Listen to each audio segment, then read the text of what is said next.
Once again welcome to all of you guys. हम लोग आज आगे चलेंगे। हम पढ़ रहे हैं बिल्कुल फ्रेश यूनिट इलेक्ट्रोकेमिस्ट्री और उसमें हमने सिर्फ एक लेक्चर फिनिश किया है। आज हम इलेक्ट्रोकेमिस्ट्री का दूसरा लेक्चर करेंगे जिसमें हम कई सारी इंपॉर्टेंट चीज़ों को देखेंगे। बच्चों, इलेक्ट्रोकेमिस्ट्री के पिछले लेक्चर में हमने इलेक्ट्रोकेमिकल सीरीज़ और इलेक्ट्रोकेमिकल सीरीज़ के किस तरह के यूजेस हो सकते हैं जेईई और नीट के एग्ज़ाम में, इसको हमने देखा। अब आज हम जानना चाहते हैं सॉल्ट ब्रिज के बारे में सबसे पहले। उसके बाद एक और टॉपिक आपको आज पढ़ाएंगे कि relation between E cell and Gibbs energy. उसके बाद एक तीसरी टॉपिक है जिसको बोलते हैं नर्स्ट इक्वेशन। यहाँ तक पढ़ाने का प्लान किए हैं, देखिए कहाँ तक पढ़ा मिलता है। सबसे पहले आज हम लोग डीप डिस्कशन करना चाहते हैं बच्चों about salt bridge. Salt bridge क्या होता है, कैसे बनता है, इसके क्या क्या यूजेस हैं, इन सारी चीज़ों के बारे में हम लोग पढ़ेंगे। तो सबसे पहले जान लें कि पॉइंट नंबर 1 में बच्चों एक यू शेप की ट्यूब होती है। इस यू शेप की ट्यूब में KCl या NH4NO3 ये और ये 5% अगार अगार एक तरीके का मिक्सचर होता है जो कूल होने पर जेली लाइक स्ट्रक्चर फॉर्म करता है। यानी कि एक यू शेप की ट्यूब होती है जिसमें saturated solution of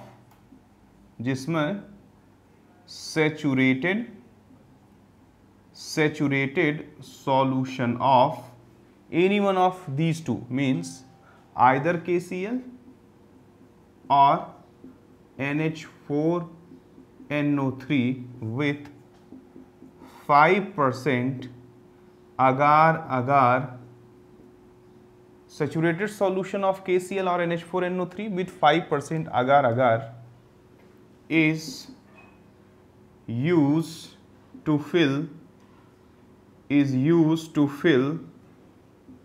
this U-shaped tube। यानी कि सबसे पहले हम इस U शेप के ट्यूब में क्या करते हैं, चाहे KCl का सॉल्यूशन हो या NH4NO3 का सॉल्यूशन हो, ये 5% अगार के साथ सेचुरेटेड सॉल्यूशन लिया जाता है। तो मैं फिर से एक बार अपने शब्दों को करेक्ट कर देता हूं कि हम सेचुरेटेड सॉल्यूशन ऑफ KCl या NH4NO3 को लेते हैं 5% अगार सॉल्यूशन के साथ और इस सॉल्यूशन से इस यू शेप की ट्यूब को भर देते हैं।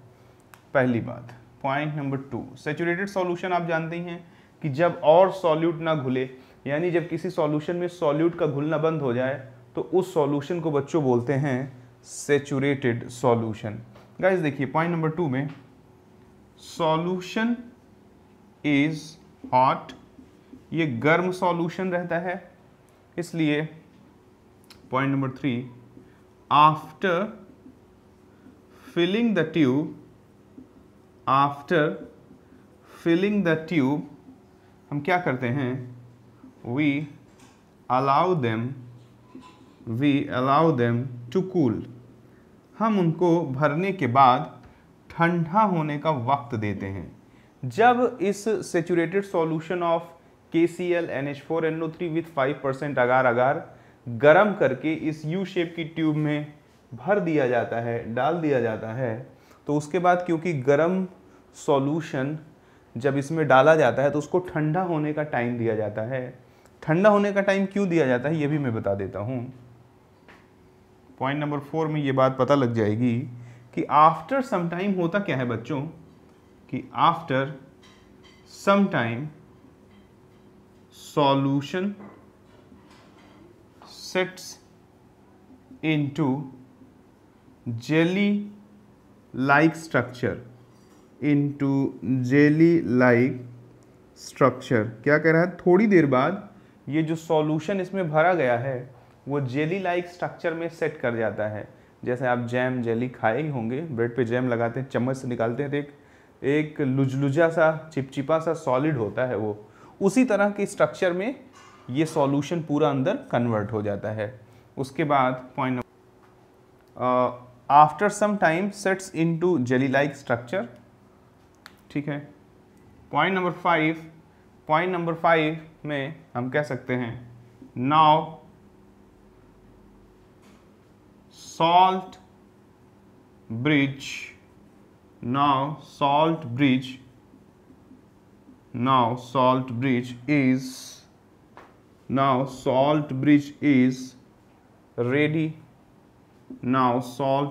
is ready to use। अब बच्चों एक काफ़ी इंपॉर्टेंट बात है जो हम पॉइंट नंबर 6 में आप सभी बच्चों को बताते हैं कि सॉल्ट ब्रिज में जो भी इलेक्ट्रोलाइट यूज होगा उसमें कैटायन और एनायन की मोबिलिटी सेम होनी चाहिए। 6th पॉइंट में हमने बोला कि electrolytes used in salt bridge should have same mobility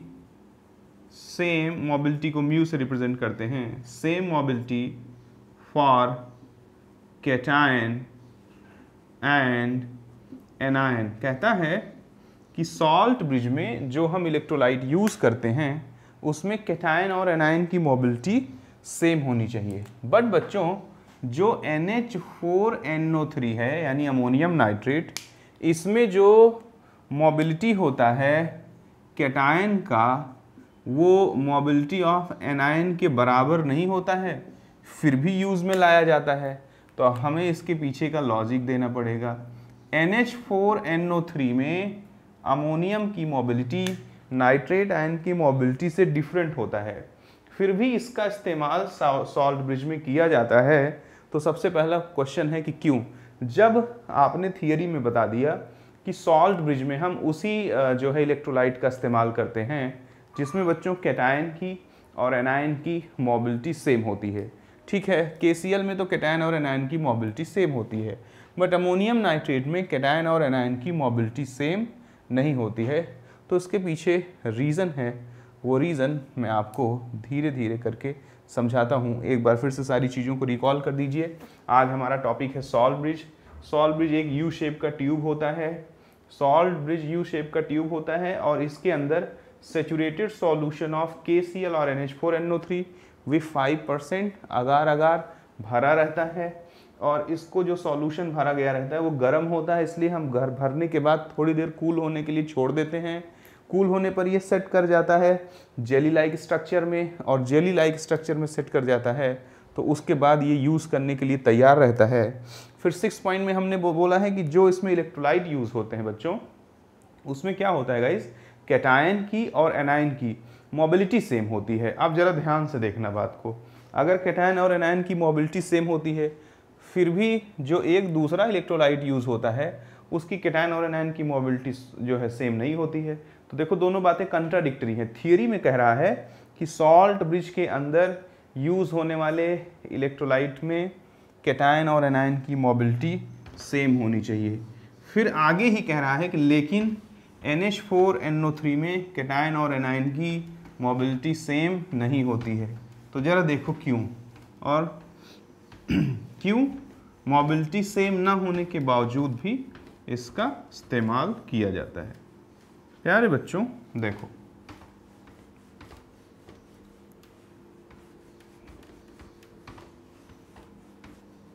होता क्या है कि अगर मान लीजिए कि आपने सॉल्ट ब्रिज का इस्तेमाल किया और सॉल्ट ब्रिज को जहां आपने लगाया वहाँ मान लीजिए कि कुछ इस तरह की व्यवस्था थी कि उसमें अगर मान लो Ag+ है सॉल्यूशन के अंदर सपोज, या दोनों में कर दे रहा हूँ, या Hg+2 है या BiO+ है या Tl प्लस है।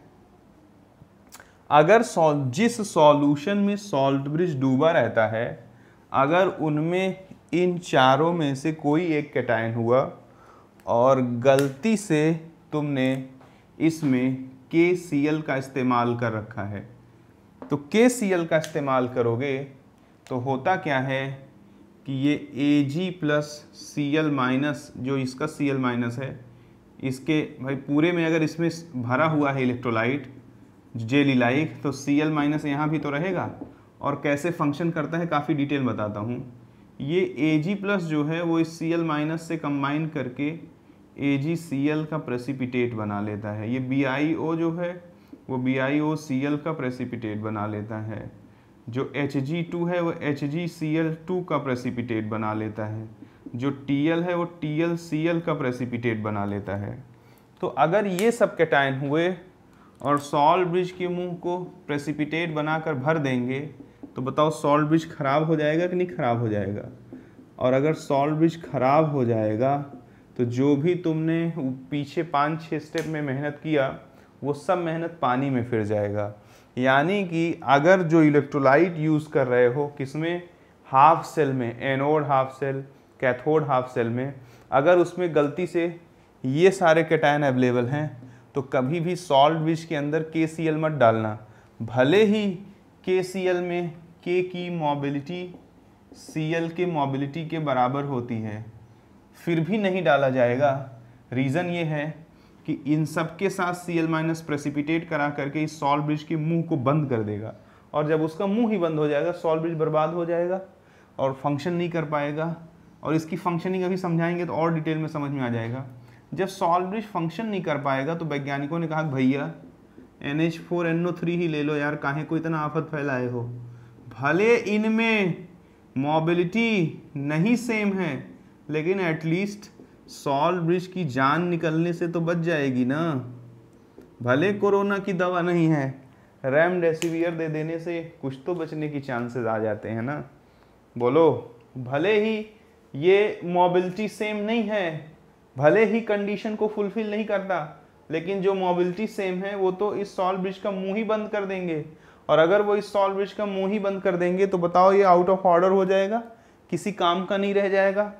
तो जब भी कभी सॉल्यूशन के अंदर ये 4 कैटायन मौजूद हों तो कभी भी KCl इलेक्ट्रोलाइट का इस्तेमाल नहीं होता, इसका इस्तेमाल होता है। हालांकि इनकी मोबिलिटी सेम नहीं होती फिर भी इनका इस्तेमाल होता है। क्यों? कि एक कमी मोबिलिटी की चल जाएगी, इसको बर्बाद होने से तो बचा लेता है। तो ये बहुत ही इम्पॉर्टेंट बात था। अगर आप समझ पाए हों तो बहुत अच्छी बात, और अगर नहीं समझ पाए हैं तो अभी और अच्छे से समझ में आ जाएगा। अब सॉल्ट ब्रिज बनता कैसे है, कब किस इलेक्ट्रोलाइट का इस्तेमाल करते हैं, ये तो हमने अपने बच्चों को बता दिया। आगे मैं कुछ इम्पॉर्टेंट बताने के फिराक में हूँ जो सबसे ज़्यादा ज़रूरी है जानना। सबसे ज़्यादा ज़रूरी है सॉल्ट ब्रिज के बारे में क्या जानना, उसकी फंक्शनिंग को, उसकी वर्किंग को जानना बहुत ही आसान है और मैं आपको बहुत ज़बरदस्त तरीके से बता सकता हूँ। देखिए, आपके पास एक जिंक का रॉड था जिसे आपने प्यारे बच्चों ZnSO4 में डुबो रखा था, और कल के लेक्चर में आपने देखा था कि जब जिंक के रॉड को ZnSO4 में डुबोते हैं तो जिंक का ऑक्सीडेशन होता है और जिंक कैटायन रॉड में से सॉल्यूशन में जाता है, और जब ऑक्सीडेशन के दौरान जो इलेक्ट्रॉन रिलीज करता है वो रॉड पे छोड़ता जाता है। इस वजह से रॉड पे नेगेटिव चार्ज डेवलप हो जाता है और सॉल्यूशन के अंदर पॉजिटिव चार्ज डेवलप हो जाता है। थोड़ी देर बाद इसका ऑक्सीडेशन रिएक्शन रुक जाता है, जिसे हम इस रिवर्सिबल साइन से रिप्रेजेंट करते हैं। इस रिवर्सिबल साइन का मतलब है कि ये समझा रहा है कि थोड़ी देर बाद जिंक का कोई भी रिजल्टेंट ऑक्सीडेशन नहीं होता है। जिस रेट से जिंक आयन रॉड में से सॉल्यूशन में जाता है, ठीक उसी रेट से सॉल्यूशन में से कहाँ आने लगता है, रॉड में आने लगता है प्यारे बच्चों। अगर इतनी बात आपको समझ में आती है तो बहुत अच्छी बात है। दूसरा आपने देखा था कि हमने क्या किया था, हमने कॉपर के रॉड को CuSO4 के एक सॉल्यूशन में डिप कराया था। प्यारे बच्चों, जब आपने कॉपर के रॉड को CuSO4 के एक सॉल्यूशन में डिप करा दिया था तो आपने देखा था कि क्या हो रहा था, आपने देखा था कि एक्वस CuSO4 में से कॉपर आयन क्या हो रहा था, आ करके रॉड पर डिपॉजिट हो रहा था। अगर कॉपर आयन आ करके रॉड पर डिपॉजिट होगा तो रॉड से इलेक्ट्रॉन लेगा, इसलिए रॉड पर पॉजिटिव चार्ज डेवलप होगा और सॉल्यूशन के अंदर सल्फेट आयन बढ़ेगा। जैसे जैसे कॉपर आयन घटेगा तो सॉल्यूशन के अंदर नेगेटिव चार्ज डेवलप होगा। अब मान लीजिए कि किसी ने यू शेप की ट्यूब लगा दी इसके अंदर।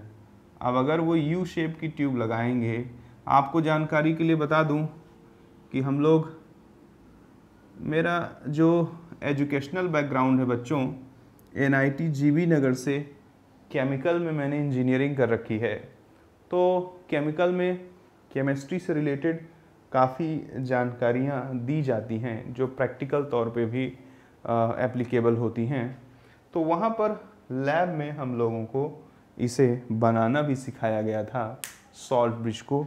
तो जो बातें बुक नहीं लिखता है, जो प्रैक्टिकल तौर पे होता है, यहाँ एक कॉटन का कपड़ा भी लगा देते हैं, जिससे कॉटन के कपड़े के लगे होने से क्या, प्रैक्टिकल बात कर रहा हूँ, किताबों में नहीं लिखा रहेगा, क्या सहायता हो जाता है, क्या हेल्प हो जाता है कि जो थोड़ा बहुत इन्वर्ट करने पर जेली के बाहर आने के चांसेस बन भी रहे थे, थोड़ा बहुत, वो भी बाहर नहीं आएगा। ये लगभग सील रहेगा और कॉटन है, उसमें कई सारे छेद हैं, तो नेट लाइक स्ट्रक्चर है, तो इसका सेटल्ड सॉल्यूशन इस सॉल्यूशन के टच में भी रहेगा और इसके निकलने के चांसेस बिल्कुल मिनिमाइज हो जाते हैं।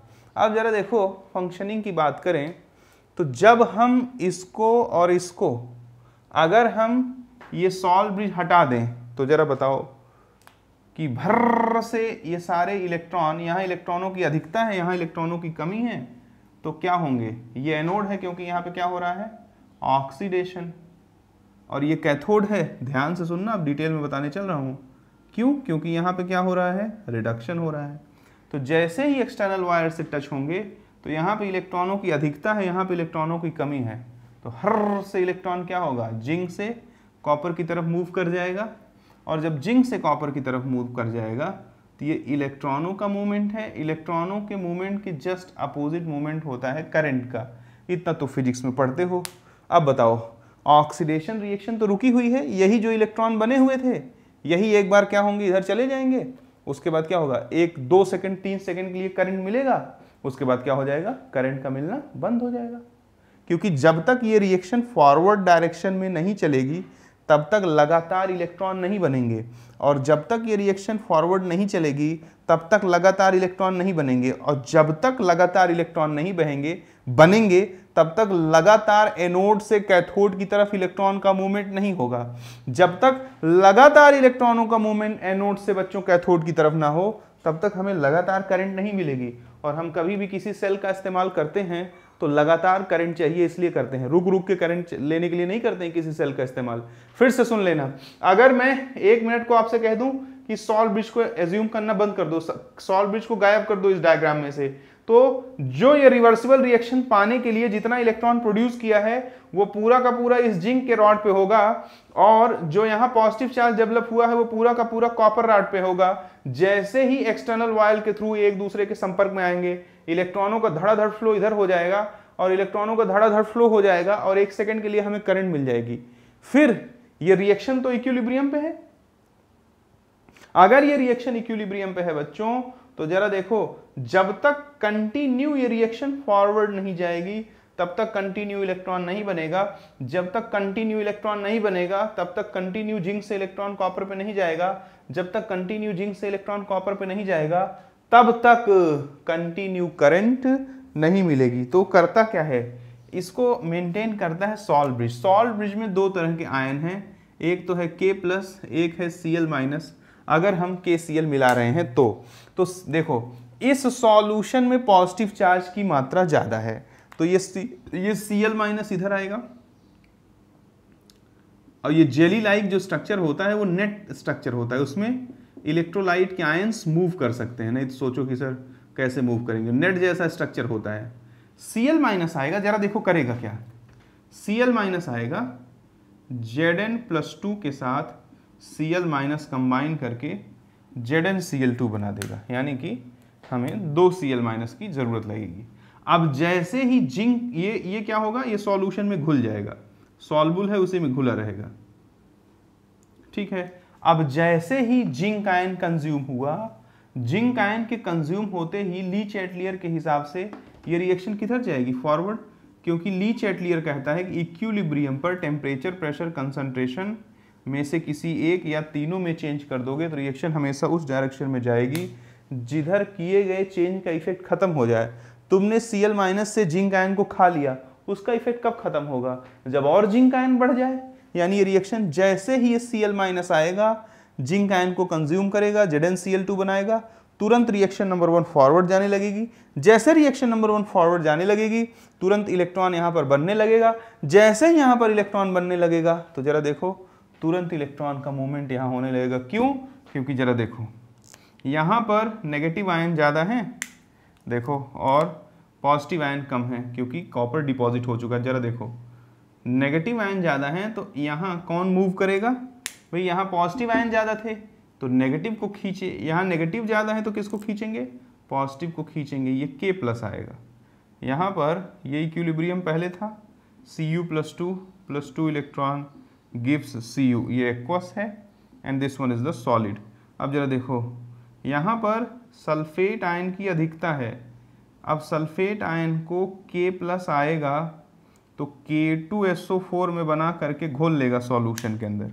अब जैसे ही K2SO4 बनाया, तुरंत सल्फेट आयन कम होगा, और जैसे ही सल्फेट आयन कम होगा तुरंत अगेन कॉपर फटाफट जाने लगेगा कि नहीं, क्योंकि देखो जब ये रिवर्सिबल रिएक्शन एस्टेब्लिश हो गई थी, यानी कॉपर का सॉल्यूशन में से रॉड पे जाना रुक गया था। तो क्यों, क्योंकि जब कॉपर जाने की कोशिश कर रहा था तो सल्फेट आयन इतना बढ़ गया था कि वो अपने अट्रैक्शन फोर्स से इसको क्या कर दे रहा था, जाने नहीं दे रहा था। अब जब सल्फेट आयन कंज्यूम कर लिया गया तो नेगेटिव चार्ज थोड़ा सा कम हो जाएगा, तो थोड़ा सा कॉपर चला जाएगा, थोड़ा सा कॉपर चला जाएगा तो यहाँ थोड़ा सा पॉजिटिव चार्ज डेवलप होगा, और जैसे ही यहाँ थोड़ा सा पॉजिटिव चार्ज डेवलप होगा तुरंत जो यहाँ पर इलेक्ट्रॉन बने हैं भर्र से यहाँ आ जाएंगे। तो जरा देख लीजिए यही प्रोसेस लगातार चलता रहेगा। क्या, Cl, ये इक्विलिब्रियम डिस्टर्ब करना है, ये इक्विलिब्रियम और ये इक्विलिब्रियम जब डिस्टर्ब हो जाएगा तो इसका लगातार ऑक्सीडेशन होता रहेगा, इसका लगातार रिडक्शन होता रहेगा। इसका इक्विलिब्रियम कौन डिस्टर्ब करता है, सॉल्ट ब्रिज का एनायन Cl माइनस आकर के जिंक को कंज्यूम कर लेता है, ये रिएक्शन फॉरवर्ड जाने लगती है। इसका इक्विलिब्रियम कौन डिस्टर्ब करता है, कॉपर का रिडक्शन वाला K+ आकर के सल्फेट आयन को कंज्यूम करेगा तो सल्फेट आयन डिक्रीज कर जाएगा, सॉल्यूशन में से अगेन कॉपर रॉड पे जाने लगेगा। जब सॉल्यूशन में से अगेन कॉपर रॉड पे जाने लगेगा तो अगेन रॉड पर पॉजिटिव चार्ज डेवलप होने लगेगा, इधर नेगेटिव डेवलप हो रहा है, इधर पॉजिटिव, धड़ाधड़ इलेक्ट्रॉन का मूवमेंट होता रहेगा और धड़ाधड़ करंट फ्लो होती रहेगी। बट रिमेंबर, ध्यान दो, जो करंट फ्लो हो रही है वो बाहर बाहर कैसे फ्लो हो रही है, जरा देखो, बाहर बाहर करंट जो फ्लो हो रही है वो हो रही है कैथोड से एनोड। ये देखो एनोड से कैथोड इलेक्ट्रॉन जा रहा है, तो कैथोड से एनोड कौन जा रहा है, करंट जा रहा है।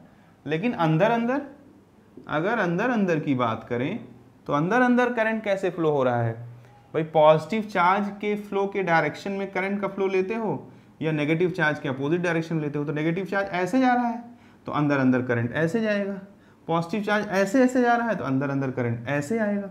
दोनों को लेकर के जवाब दे सकते हो। अंदर अंदर करंट जाता है एनोड से कैथोड और बाहर बाहर करंट जाता है कैथोड से एनोड। तो देखो इस तरह का एक साइकिल बन जाता है, ये ऐसे आया, फिर ऐसे सॉल्ट ब्रिज से होते हुए ऐसे, ये करंट के मूवमेंट का पूरा डायरेक्शन बन जाता है। कैसे, ऐसे चलता है, फिर ऐसे सॉल्ट ब्रिज से होते हुए ऐसे वापस आ जाएगा। तो पूरा एक क्लोज सर्किट में करंट मूव कर गया। और अगर करंट मूव कर गया तो उम्मीद करता हूँ कि आपको जो है सॉल्ट ब्रिज की फंक्शनिंग समझ में आ गई होगी। अब वो पिछला आर्टिकल आपको कहो तो बता दूं, अगर मान लो यहाँ पर तुमने Ag+ या Hg+2 या BiO+ या जो है Tl+ ले रखा है, तो ये सब के सब क्या बना देंगे, ये AgCl बना देगा, ये HgCl2 बना देगा, ये BiOCl बना देगा, वो TlCl बना देगा। ये सब के सब प्रेसिपिटेट हैं। यहीं मुंह पे प्रेसिपिटेट करके इसको बंद कर देंगे तो बताओ Cl- का मूवमेंट सॉल्यूशन में हो पाएगा?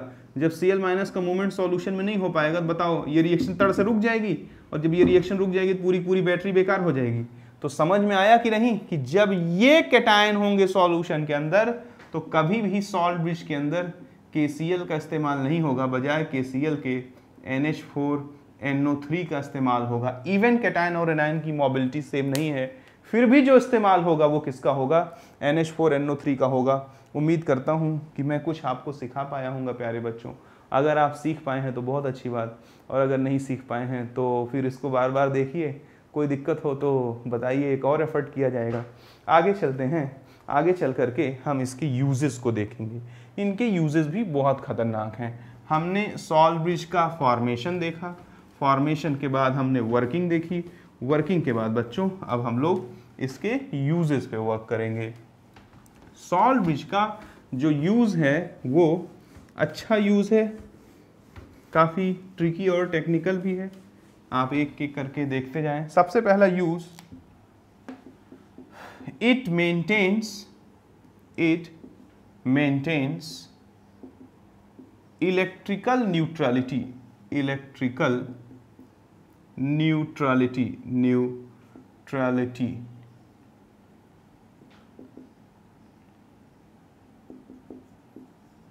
It maintains electrical neutrality. इसको समझाता हूँ, ये कैसे इलेक्ट्रिकल न्यूट्रलिटी मेंटेन करता है। बच्चों, जब जिंक के रॉड को ZnSO4 में डाला गया था, जब जिंक के रॉड को ZnSO4 में डाला गया था, और जब बच्चों कॉपर के रॉड को CuSO4 में डाला गया था, और जब कॉपर के रॉड को CuSO4 में डाला गया था तो क्या हुआ था?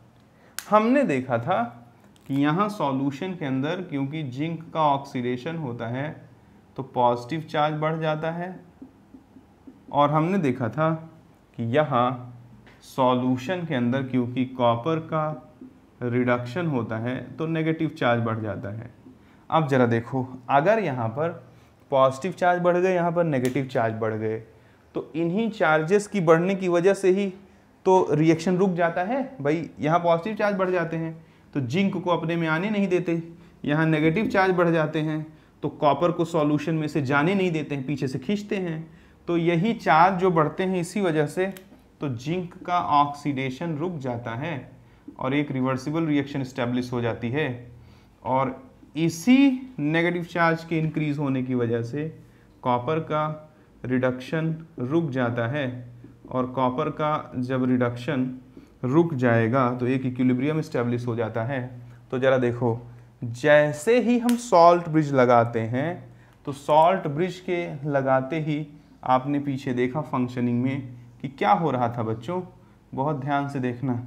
जहाँ पर पॉजिटिव चार्ज ज़्यादा था वहाँ पर Cl- पहुँच करके पॉजिटिव चार्ज को कंज्यूम कर ले रहा था, जैसे Zn+2 + 2Cl- ZnCl2 बना दे रहा था। यहाँ से पॉजिटिव चार्ज को कम कर रहा था, और जहाँ नेगेटिव चार्ज था वहाँ K+ पहुँच करके K+ + SO4-2 K2SO4 बना दे रहा था। यानी कि सॉल्ट ब्रिज के लगते ही जो पॉजिटिव चार्ज था वो क्या होने लगा था, जो पॉजिटिव चार्ज था बच्चों वो न्यूट्रलाइज होने लगा था, मिनिमाइज होने लगा था due to the presence of Cl-। जो नेगेटिव चार्ज था वो भी मिनिमाइज होने लगा था due to the presence of K+, and both the ions, either we are talking about the K+ or we are talking about the Cl-, both the ions are coming from the salt bridge. So we can say that जो electrical neutrality यहाँ disturb हो रही थी, यहाँ positive ज़्यादा हो जा रहा था, यहाँ नेगेटिव ज़्यादा हो जा रहा था, जबकि किसी को ज़्यादा या कम होने की ज़रूरत नहीं है, क्योंकि ज़्यादा हो जाने से ही यहाँ पॉजिटिव यहाँ नेगेटिव रिएक्शन रुक जा रही थी। तो इस इलेक्ट्रिकल इम्बैलेंस को वो बैलेंस कर देता है, इलेक्ट्रिकल न्यूट्रलिटी मेंटेन करता है, मतलब यहाँ पॉजिटिव को नहीं ज़्यादा होने देता और यहाँ नेगेटिव को ज़्यादा नहीं होने देता है। तो ये पहला यूज़ हमने देखा किसके बारे में, ये पहला यूज़ हमने देखा बच्चों सॉल्ट ब्रिज का। अब दूसरा यूज़ हम लोग देखेंगे। दूसरा यूज़ क्या है, इट मेंटेन्स इलेक्ट्रिकल न्यूट्रलिटी। ये तो हमने देखा कि किस तरह से ये इलेक्ट्रिकल न्यूट्रलिटी को मेंटेन करता है, ये भी हमने देखा। दूसरा यूज़ इसका क्या है कि it prevents mixing of anode and cathode solution. जो सॉल्यूशन एनोड और कैथोड में यूज़ किए गए हैं उनकी मिक्सिंग को भी प्रिवेंट करता है सॉल्ट ब्रिज। भाई उनके मिलने की ज़रूरत नहीं है। नंबर तीन जो आपको सॉल्ट ब्रिज के बारे में जानना है वो क्या जानना है, नंबर 3 सबसे इंपॉर्टेंट है कि ये लिक्विड जंक्शन पोटेंशियल को बच्चों मिनिमाइज करता है। यानी कि जो सॉल्ट ब्रिज होता है it decrease the liquid junction potential, it decreases the liquid junction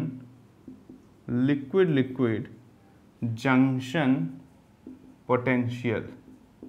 liquid junction potential को ये क्या करता है प्यारे बच्चों, डिक्रीज करता है। ये होता क्या है लिक्विड जंक्शन पोटेंशियल, जरा देखो। जैसे मान लीजिए कि हमने एक कंटेनर ऐसा ले रखा है जो है तो सिंगल कंटेनर बट बीच से पार्टीशन किया गया है।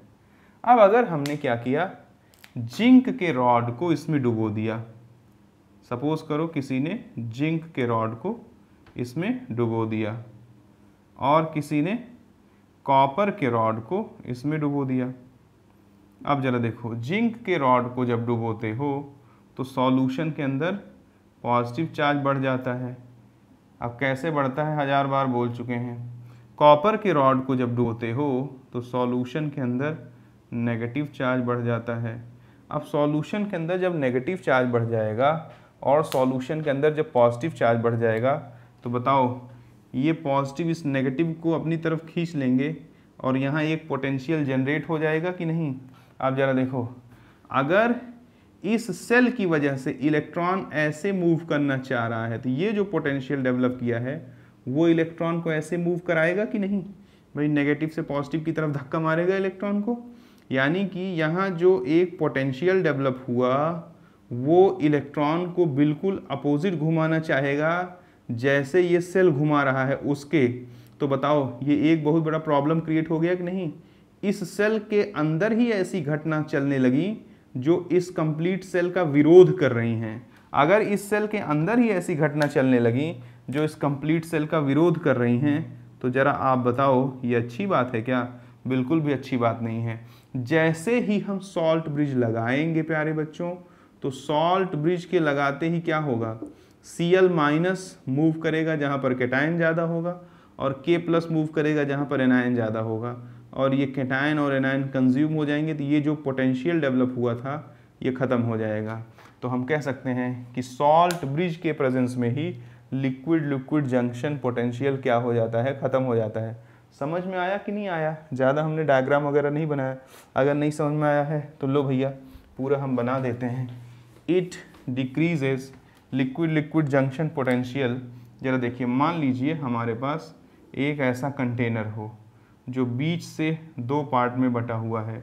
यहाँ तुमने जिंक के रॉड को डुबोया है ZnSO4 में और यहाँ तुमने कॉपर के रॉड को डुबोया है CuSO4 में।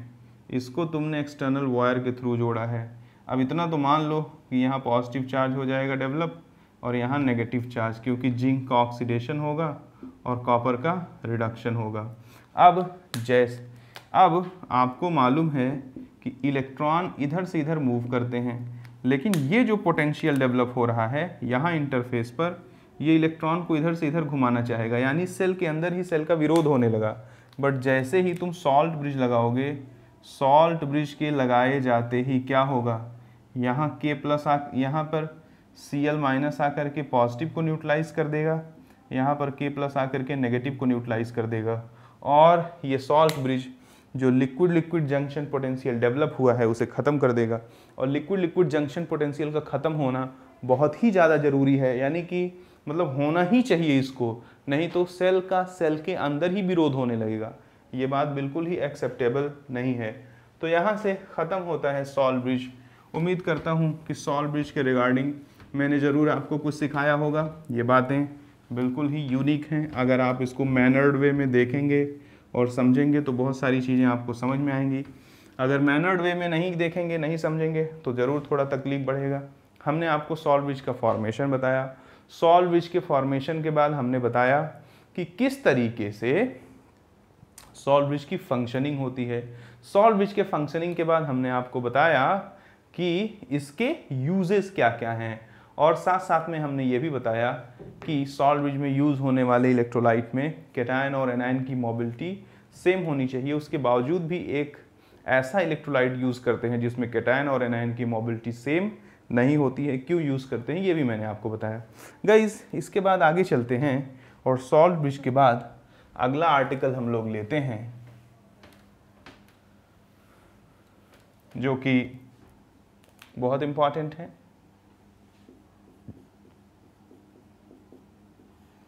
रिलेशन, या रिलेशन क्या ऐसे कह देते हैं, ई सेल एंड डेल जी, यानी कि ई सेल क्या होता है और change in Gibbs free energy क्या होती है, इनमें आपस में क्या रिलेशन से हैं, इन सारी चीज़ों को हम लोग बात करते हैं और जानने की कोशिश करते हैं। बच्चों, किसी भी सेल में अगर हम किसी सेल का ई सेल निकालना चाहें तो ये होता है W/Q, और हम बता दें किसी V सेल भी जो होता है वो भी W/Q होता है। तो सबसे पहले तो यही जान लीजिए कि किसी सेल में E सेल और V सेल में अंतर क्या होता है, यानी इलेक्ट्रोमोटिव फोर्स और जो वोल्टेज है उसमें अंतर क्या होता है। अगर किसी सेल से करंट ली जा रही हो, अगर किसी सेल से करंट ली जा रही हो तो उसके पॉजिटिव और नेगेटिव टर्मिनल में जो पोटेंशियल डिफरेंस होता है उसको बोलते हैं वी सेल। अगर कोई सेल ओपन सर्किट में हो, यानी कि उससे करंट ना ली जा रही हो, तो उसके जो पॉजिटिव और नेगेटिव टर्मिनल के बीच पोटेंशियल डिफरेंस होता है उसको बोलते हैं ई सेल। फिजिक्स का पार्ट है जो है, जब प्रैक्टिकल करते हैं तो 12th के प्रैक्टिकल में काफ़ी ज़्यादा ये चीज़ें एग्जामिनर पूछता है और ये काफ़ी जानकारी की भी है। तो हमारा कंसर्न वी सेल से नहीं है, यहाँ पर वो फिजिक्स वाले बताएंगे आपको। हमारा जो कंसर्न है वो ई सेल से है। ई सेल की बात अगर करें तो ई सेल जो है वो होता है W/Q, यानी यहाँ से हम कह सकते हैं कि W = क्या हो जाता है, ई सेल इंटू Q। यहाँ से अगर आप देखो तो अगर कोई कहे कि वर्क क्या होता है, वर्क जो है it is the product of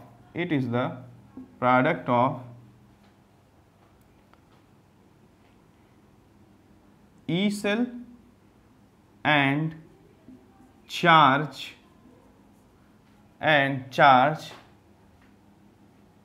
it is the product of E cell and charge flowing through the circuit। अगर ये यानी कि जितना चार्ज ये फ्लो करा सकता है, कर नहीं रहा है, जितना चार्ज ये फ्लो करा सकता है उस चार्ज का और ई सेल का जो मल्टीप्लिकेशन होगा वो क्या कहलाएगा, वो वर्क कहलाएगा बच्चों। अब अगर यहाँ से हम लोग देखते हैं तो हमको मालूम है कि Q जो होता है वो होता है N/E, जहाँ पर E क्या है, E है चार्ज, बहुत ध्यान से देखना, E है charge associated with 1 mole of electron, 1 mole of electron. और Ne क्या है, Ne है charge associated with n mole of electron. तो टोटल चार्ज की जगह हम लोग लिख सकते हैं W equals to E cell into N into E. और हम लोग जानते हैं कि 1 मोल इलेक्ट्रॉन से एसोसिएटेड जो चार्ज होता है प्यारे बच्चों, उसी को 1 फैराडे बोलते हैं, जो कि 96500 कूलाम के बराबर होता है। इसको भी प्रूफ कर दूंगा, घबराइएगा मत, जब ज़रूरत लगेगी तब। अभी सिर्फ इतना जान लीजिए कि charge associated with 1 mole of electron is known as 1 faraday and it is equals to the 96500 coulomb. तो गाइज यहाँ से हम लोग कह सकते हैं कि W is equals to E cell into n, और ई की जगह क्या लिख देंगे F, यानी कि एन एफ ई सेल के बराबर होता है W। इसको गौर से देख लीजिए, हमने क्या बताया है आपको। अभी हमने ई सेल को बताने का प्रयास किया है। जब किसी सेल से करंट ना ली जा रही हो, उस कंडीशन में सेल के पॉजिटिव और नेगेटिव टर्मिनल का जो डिफरेंस होता है पोटेंशियल का, वो ई सेल कहलाता है। और बच्चों, अगर वर्क की बात की जाए किसी सेल के, तो किसी सेल के द्वारा किया गया वर्क जो है, it is the product of E cell of the cell and the charge which can be flown by the cell. वह चार्ज जो सेल के द्वारा प्रभावित जो है सेल के द्वारा मूव किया जा सके, वह चार्ज जो सेल के द्वारा फ्लो किया जा सके, उस चार्ज का और ई सेल का जो मल्टीप्लिकेशन होता है वो कहलाता है वर्क। ये कौन सा वर्क है और कौन कर रहा है? ये सेल के द्वारा किया गया वर्क है। कब? जब सेल का क्या करता है, करंट को फ्लो करता है किसी सर्किट में, तब। तो बच्चों, वहां से हमने देखा कि ये फार्मूला डेवलप हुआ, W equals to n F E cell. अगर मैं इसको यहाँ एक किनारे लिख लूँ तो आपको कोई तकलीफ नहीं होनी चाहिए। ये W जो है वो किसके बराबर होता है? एन एफ ई सेल के बराबर होता है। अगर हम इतनी चीज़ें जानते हैं तो आओ जरा थोड़ा सा और आगे देख लेते हैं। इसमें बच्चों, किसी सेल के द्वारा जो किया गया वर्क होता है, work done by any cell is always equals to decrease in गिव्स फ्री एनर्जी के बराबर होता है। इसका कोई प्रूफ नहीं है। ये जैसे फर्स्ट लॉ ऑफ थर्मोडायनामिक्स का प्रूफ आप नहीं मांगते हो, वैसे इस स्टेटमेंट का भी प्रूफ आप नहीं मांगोगे। ये एक्सपेरिमेंटल डाटा के बिहाफ पे कही गई बातें हैं। जैसे क्या कहता है? कहता है कि work done by a cell is equals to decrease in gives free energy is equals to decrease in gives free energy। यानी कि W is equals to decrease है तो माइनस साइन लगा दो, माइनस डेल जी। यहाँ से W की जगह लिख सकता हूँ N F E cell is equals to minus del G, या del G is equals to minus N F E cell, या del G naught is equals to minus N F E cell naught. ये naught कब लगता है कब नहीं ये जान लो। Naught is for the standard state. What is the meaning of standard state? अगर ई सेल कैलकुलेट किया जाए जब सॉल्यूशन का कंसंट्रेशन 1 मोलर हो, अगर गैस हो तो उसका प्रेशर 1 atm हो, टेम्परेचर 25 डिग्री सेंटीग्रेड हो, यानी 1 मोलर या 1 atm प्रेशर और 25 डिग्री सेंटीग्रेड टेम्परेचर पर अगर ई सेल कैलकुलेट किया जाए तो उसका नाम होता है standard EMF of the cell. और उसके पहले हमेशा नॉट लगाते हैं। अगर नॉट नहीं लगा है तो टेम्परेचर और प्रेशर की स्थिति कुछ भी हो सकती है। तो जानते रहिए, अगर नॉट लगा है यानी एक पर्टिकुलर केस में नापा जा रहा है, जब जो इलेक्ट्रोलाइट यूज हो रहे हैं सॉल्यूशन के, उनका कंसंट्रेशन कितना है, 1 मोलर है, और जो टेम्परेचर यूज हो रहा है वो कितना है, 1 atm है। तो ये बहुत इंपॉर्टेंट फार्मूला है, del G equals to minus N F E cell, या del G is equals to हम बोल सकते हैं minus N F E cell naught. दोनों में से कुछ भी यूज़ कर सकते हैं, हम एक ही यूज़ कर रहे हैं। यहाँ से एक चीज़ और बता देता हूँ, आप थर्मोडायनेमिक्स में पढ़ते हैं extensive and intensive properties. Extensive property वो होती है जो चीज़ों के अमाउंट पे डिपेंड करता है, इंटेंसिव प्रॉपर्टी वो होती है जो चीज़ों के अमाउंट पे डिपेंड नहीं करता है। जैसे कि अगर बात करें किसी सॉल्यूशन की बॉइलिंग पॉइंट की, वो बॉइलिंग पॉइंट की बात करें, वेपर प्रेशर की बात करें, फ्रीजिंग पॉइंट की बात करें या प्रेशर की बात करें, तो ये कभी भी जो है अमाउंट पे डिपेंड नहीं करता। डेंसिटी की बात करें, पीएच की बात करें, लेकिन कुछ चीज़ें होती हैं जैसे मास हो गया, वॉल्यूम हो गया, एरिया हो गया, ये सारी चीज़ें जो हैं किसी चीज़ के अमाउंट पे डिपेंड करती हैं। तो जो किसी चीज़ के अमाउंट पे डिपेंड करती हैं वो कहलाती हैं एक्सटेंसिव प्रॉपर्टी, और वो प्रॉपर्टियाँ जो अमाउंट पे डिपेंड नहीं करती हैं वो कहलाती हैं इंटेंसिव प्रॉपर्टी। तो मेरा क्वेश्चन ये है कि ये ई सेल एक्सटेंसिव प्रॉपर्टी है या इंटेंसिव प्रॉपर्टी है। सबसे पहले मैं जानना चाहता हूँ कि जो ई सेल है वो एक्सटेंसिव प्रॉपर्टी है या इंटेंसिव प्रॉपर्टी है। तो मैं इसको प्रूफ कर दूंगा कि क्या है, ज़रा देखो।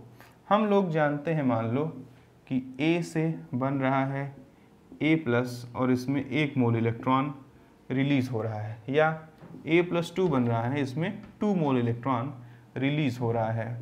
इसके लिए अगर हम डेल जी की वैल्यू पता लगाएं, माना कि वो x है, तो हम यहाँ से निकाल देंगे कि डेल जी जो होता है -NF ई सेल। तो ई सेल क्या हो जाएगा, ई सेल हो जाएगा डेल जी जिसकी वैल्यू है x माइनस n है total number of moles of electrons का जो लेन देन हो रहा है, यानी number of moles of electron released और taken are represented by n। तो यहाँ 2 मोल इलेक्ट्रॉनों का ट्रांसफर हो रहा है, 2 हो गया इनटू f। इक्वेशन नंबर 1 मान देते हैं। अब जरा देखो, अगर कोई 2 से मल्टीप्लाई कर दे यानी कि 2a देता है 2a + 2 + 4 मोल इलेक्ट्रॉन। तो जरा देखो इस बार डेल जी क्या हो जाएगा, पहले डेल जी अमाउंट पे डिपेंड करता है क्योंकि ये हमेशा जब देखोगे तो किलो जूल पर मोल में डिफाइन रहता है। तो जब अमाउंट डबल होगा तो डेल जी भी डबल हो जाएगा, और डेल जी जब डबल हो जाएगा तो डेल जी कितना हो जाएगा 2x।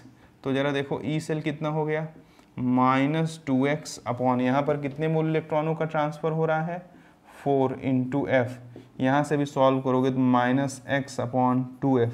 ये हो गया इक्वेशन नंबर 2। इक्वेशन नंबर 1 और इक्वेशन नंबर 2 से पता लग रहा है कि ई सेल जो है वो कैसा प्रॉपर्टी है, इंटेंसिव प्रॉपर्टी है। कैसी प्रॉपर्टी है, इंटेंसिव प्रॉपर्टी है। क्यों, क्योंकि ई सेल अमाउंट पे डिपेंड नहीं किया। देखो यहाँ 1 मोल लिया गया था तो भी ई सेल कितना आया था -x/2f, और यहाँ रिएक्टेंट का 2 मोल लिया गया तो भी जरा देखो ई सेल कितना आया -x/2f। तो किसी भी चीज़ की वह प्रॉपर्टी जो अमाउंट पे डिपेंड नहीं करती है वो उसकी कौन सी प्रॉपर्टी कहलाती है बच्चों, वो उसकी इंटेंसिव प्रॉपर्टी कहलाती है। यानी यहाँ से हम लोग ये बात बहुत साफ सुथरा बोल सकते हैं कि जो ई सेल है वो एक इंटेंसिव प्रॉपर्टी है, वो इलेक्ट्रोलाइट के अमाउंट पे कभी भी डिपेंड नहीं करती है। तुम कहो सर इसका क्या फ़ायदा है, मैं बता देता हूँ। एक नीट में और जेईई मेंस में पूछा जाने वाला बड़ा कॉमन क्वेश्चन है बच्चों। वो कॉमन क्वेश्चन क्या है वो आप लोग ज़रा गौर से एक बार देख लीजिए। क्या कहेगा, वो कहेगा क्वेश्चन में कि Al सॉलिड से बनता है Al+3, ये एक्वस Al+3 एक्वस बनता है और ये 3 मोल इलेक्ट्रॉनों को रिलीज़ करता है। इसका जो ई सेल है वो x वोल्ट है। तो हमसे कह देगा कि 1/3 Al सॉलिड से 1/3 Al+3 बनता है एक्वस, और ये 1 मोल इलेक्ट्रॉन को रिलीज़ करता है। तो यहाँ ई सेल की वैल्यू कितनी होगी, तो ऑप्शन नंबर 1 में दे देगा x वोल्ट, ऑप्शन नंबर 2 में दे देगा x/3 वोल्ट, ऑप्शन नंबर 3 में दे देगा 3x वोल्ट, और ऑप्शन नंबर 4 में दे देगा 6x वोल्ट। तो ज़रा देखो मैक्सिमम लोग इसी दूसरे वाले को सही कर देते हैं क्योंकि उनको लगता है कि सब में 3 से डिवाइड हो रहा है तो x में भी 3 से डिवाइड हो जाएगा। लेकिन मेरा बताया हुआ बच्चा, मेरा पढ़ाया हुआ बच्चा वो कभी भी 2 को नहीं कहेगा, वो तो 2 को सबसे पहले गलत कह देगा क्योंकि वो जानता है कि ई सेल एक तरह की इंटेंसिव प्रॉपर्टी है। कैसी प्रॉपर्टी है, इंटेंसिव प्रॉपर्टी है। अगर ई सेल इंटेंसिव प्रॉपर्टी है तो करेक्ट आंसर 1 हो गया, क्योंकि इंटेंसिव प्रॉपर्टी अमाउंट पे डिपेंड नहीं करता। 1 मोल लोगे तो भी इतना ही आएगा और 1/3 मोल लोगे तो भी उसकी जो वैल्यू है बच्चों वो उतनी ही रहेगी। तो हमने क्या क्या पढ़ा आज? हमने पढ़ा आपसे कि हमने आज देखा सबसे पहले कि सॉल्ट ब्रिज क्या होता है, सॉल्ट ब्रिज का फंक्शनिंग कैसे होता है, सॉल्ट ब्रिज के यूजेस क्या क्या हैं। उसके बाद हमने देखा कि सेल में वर्क क्या होता है और सेल का वर्क किसके बराबर होता है, ई सेल क्या है, ये सारी चीजें हमने देखा। अब एक बड़ी इंपॉर्टेंट बात बता देता हूं कि देखो, मैक्सिमम वर्क इज अचीव्ड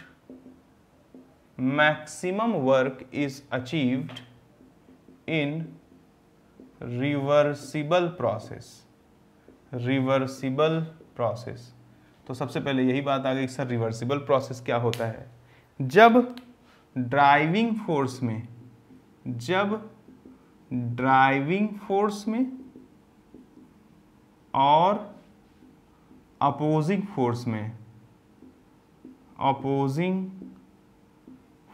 में डिफरेंस मिनिमम हो तो इस प्रोसेस को बोलते हैं रिवर्सिबल प्रोसेस। इसमें थोड़ा सा चेंज हो जाने पर प्रोसेस का डायरेक्शन बदल जाता है। बहुत ध्यान से सुनना, रिवर्सिबल प्रोसेस किसको बोलते हैं? जिसमें ड्राइविंग फोर्स में और अपोजिंग फोर्स में डिफरेंस बहुत कम हो।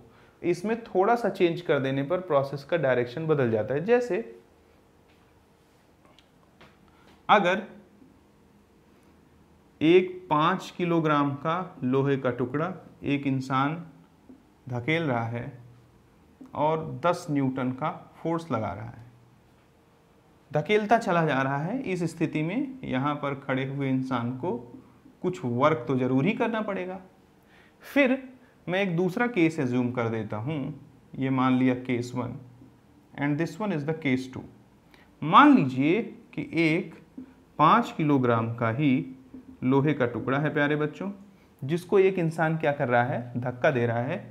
सेम स्थिति है 10 न्यूटन से धक्का दे रहा है, लेकिन इधर से एक बदमाश बच्चा आया और 9.9 न्यूटन से इधर धक्का देने लगा। अब जरा देखो, यहाँ इस इंसान को यहाँ ज़्यादा वर्क करना पड़ेगा या यहाँ ज़्यादा वर्क करना पड़ेगा? बट ऑब्वियस है कि इसको, इस लोहे के टुकड़े को इधर धकेलने में यहाँ सबसे ज़्यादा वर्क करना पड़ेगा। अगर ये W2 हुआ और ये W1 हुआ तो W2 ग्रेटर देन W1 होगा, इसमें कुछ कहने वाली बात नहीं। और दूसरी चीज़ देखो कि अगर मैं इसका फोर्स बढ़ा के 0.1 से इंक्रीज कर दूं तो ये हो जाएगा 10 हो जाएगा। तो अब ये इसको इधर धकेल ही नहीं पाएगा। और अगर मैंने गलती से 0.2 से बढ़ा दिया तो इधर से लगने वाला फोर्स 10.1 हो जाएगा और उल्टा भी ये लोहे का टुकड़ा इधर मूव करने लगेगा। यानी कि इसी तरह के प्रोसेस को बोलते हैं रिवर्सिबल प्रोसेस। जरा देखना, एक ऐसा प्रोसेस जिसमें एक माइन्यूट चेंज कर देने पर प्रोसेस का डायरेक्शन ही बदल जाए। पहले लोहे का टुकड़ा इधर खिसक रहा था, मात्र 0.2 का चेंज कर दिया, अब यही लोहे का टुकड़ा इधर खिसकने लगा। यानी कि दुनिया का वो प्रोसेस जिसमें जरा सा चेंज कर दे तो प्रोसेस का डायरेक्शन ही बदल जाए, उसे बोलते हैं रिवर्सिबल प्रोसेस। और आपने देखा भी कि रिवर्सिबल प्रोसेस में जो वर्क है वो मैक्सिमम होता है, इससे ज़्यादा वर्क नहीं पाया जा सकता किसी और प्रोसेस में। यानी कि maximum work is achieved in reversible process. अब दूसरा बात देखो जो मैंने लिखा है, साइंटिफिक डेफिनेशन जो मैंने लिखी है, मैंने लिखा है ड्राइविंग फोर्स और अपोजिंग फोर्स में अंतर कम होना चाहिए।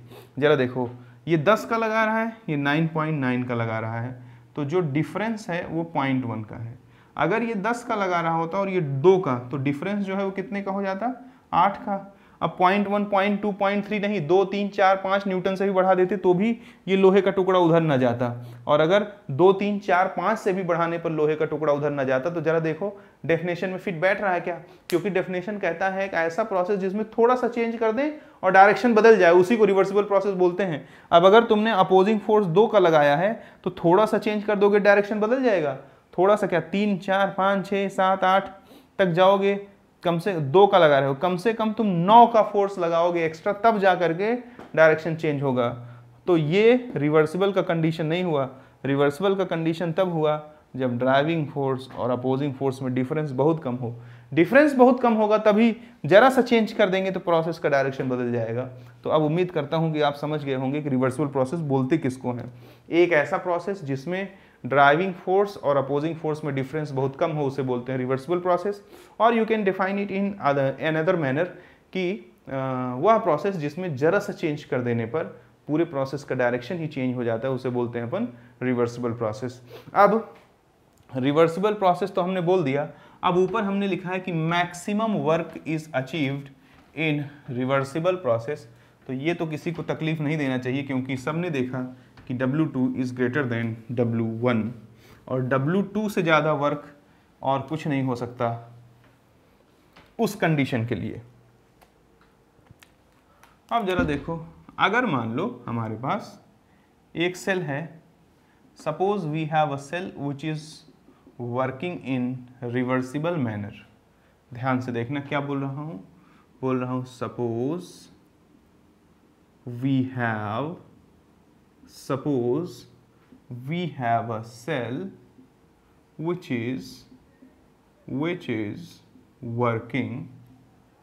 is working in reversible manner,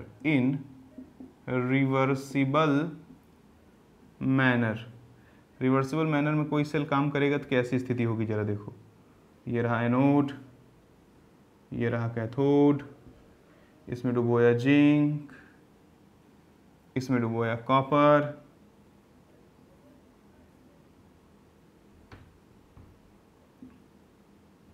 आगे जरा देखो, और एक लगाया सॉल्ट ब्रिज। अब ये बैटरी या ये सेल करंट को इधर से इधर मूव कराएगी। अब अगर हम लोग एक बाहरी बैटरी लगा दें, एक्सटर्नल बैटरी, कुछ इस तरह से,